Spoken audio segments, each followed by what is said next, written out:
Serial तुमसे तुम तक में आ गया है एक बहुत बड़ा ट्विस्ट दोस्तों। जी हाँ, पिछले एपिसोड में आपने देखा अन्नू ने अपना पहला प्रेजेंटेशन दिया, इन्वेस्टर इंप्रेस हुए और डील साइन हो गई। आर्या अन्नू से और भी ज्यादा इंप्रेस्ड हो गया, पर अन्नू अभी भी आर्या से नाराज है क्योंकि आर्या लंच पे नहीं आया था। आर्या अपने केबिन में बेचैन था और सोच रहा था कि अन्नू को कैसे मनाया जाए। आर्यवर्धन की माँ, जी हाँ दोस्तों, आर्यवर्धन की माँ मिसेस वर्धन ने अपने घर के मंदिर के सामने बैठी है। वो दीप जलाते हुए प्रार्थना करती है, हे भगवान, मेरे आर्या की जिंदगी में दर्द ही दर्द क्यों है। उसकी खामोशी मेरे दिल को तोड़ देती है। उसका चेहरा की मुस्कान खो गई है, कुछ तो कीजिए। तभी घर में पंडिताइन आती है। देवयानी जी उन्हें अपना दुख सुनाती है। पंडिताइन, मुझे लगता है मेरा बेटा अंदर ही अंदर जल रहा है। उसका दर्द मुझे रातों को सोने नहीं देता। पंडिताइन मुस्कुराकर कहती है, देवयानी जी चिंता छोड़ो, आपका बेटा बहुत जल्द अपनी खुशी पाएगा। उनकी जिंदगी में एक लड़की आएगी जो उसको दर्द मिटा देगी और उसके दिल को नए रंगों से भर देगी। उसकी जिंदगी में ऐसी रोशनी होगी जो कभी बुझ नहीं पाएगी। मिसेस वर्धन के चेहरे पर खुशी आ जाती है। वो घबराकर पूछती है, कौन है वो लड़की, मेरा बेटा जिससे अपना लेगा? उसका नाम बताइए, उसका चेहरा दिखाइए। पंडिताइन हल्का सा मुस्कुराती है और बस इशारों में कह कर चली जाती है, वो लड़की तुम्हारे आसपास ही है, बस वक्त का इंतजार कीजिए। पंडिताइन के जाने के बाद मिसेस वर्धन अपने मन में सोचती है, वो लड़की और कोई नहीं, शायद अन्नू ही है। मैं उसे आंखों में अपने आर्या के लिए कुछ देखती हूँ, शायद वही मेरे आर्या की दुल्हन बनेगी। मुझे अन्नू से मिलना होगा, उसके दिल की बात समझनी होगी।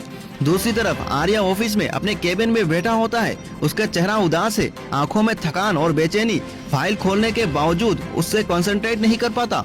वो खुद से कहता है, मैं जितनी बार अन्नू से बात करने की कोशिश करता हूँ वो उतनी ही दूर हो जाती है। उसके गुस्से को मैं समझता हूँ लेकिन अपनी मजबूरी समझा नहीं पा रहा। मुझे ये दूरियां बर्दाश्त नहीं होती। आर्या का दर्द उसके चेहरे पर साफ दिखता है, उसकी आंखों में आंसू भर आते हैं। दूसरी तरफ दोस्तों, अन्नू अपने डेस्क पर बैठी होती है। उसके आसपास ऑफिस स्टाफ अब भी आकर कहते हैं, अन्नू जी आपने कल कमाल कर दिया, आर्या सर भी खुश होंगे। पर अन्नू बस एक ठंडी मुस्कान देती है। उसके दिल में तूफान चल रहा होता है। वो सोचती है, आर्या सर आपने मेरा भरोसा तोड़ दिया। आपने कहा था आएंगे पर आए नहीं। अगर आपको सच में मेरी परवाह होती तो आप कभी मुझे ऐसा अकेला नहीं छोड़ते। अन्नू की आंखों में आंसू भर आते हैं पर वो छुपाने की कोशिश करती है। आर्या अपने केबिन से चुपके अन्नू को देखता है। उसके चेहरे पर उदासी देखकर उसका दिल और भी टूट जाता है और वो कहता है, अन्नू तुम मुझसे दूर जा रही हो और मैं कुछ कर भी नहीं पा रहा। शायद मेरा दिल अब और नहीं झेल पाएगा।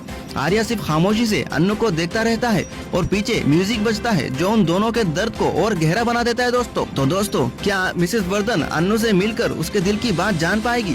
क्या आर्या अपनी मजबूरी अन्नू के सामने रख पाएगा या मीरा इस बेचैनी का फायदा उठाकर दोनों को और अलग कर देगी? जानने के लिए दोस्तों जुड़े रहिए हमसे, क्योंकि सीरियल तुमसे तुम तक के हर एक अपडेट सबसे पहले आपको हमारे चैनल पे मिलेंगे दोस्तों। नमस्कार।